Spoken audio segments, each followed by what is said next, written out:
And that's when I learned to start writing and reading the exclusion.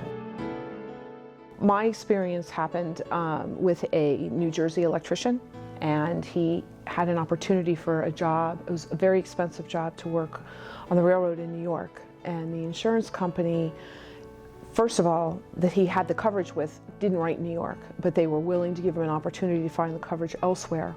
But the fact that he was working on a railroad, there is a GL exclusion regularly on all general liability policies to work within 50 feet of the railroad.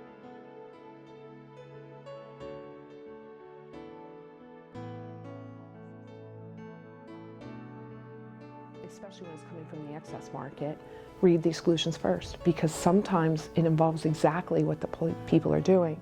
Just this last week, I had a client that said, well, I want to work in New York. And I said, I'm sorry, you can't work in New York, not if you buy this policy from me.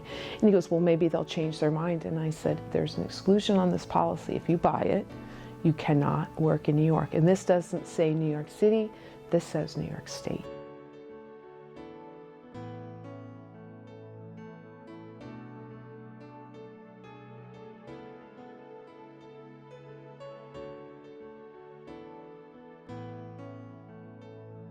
He chose company A versus company B, and the losing broker very kindly said to me at the end, make sure they remove the exclusion, otherwise he has no coverage.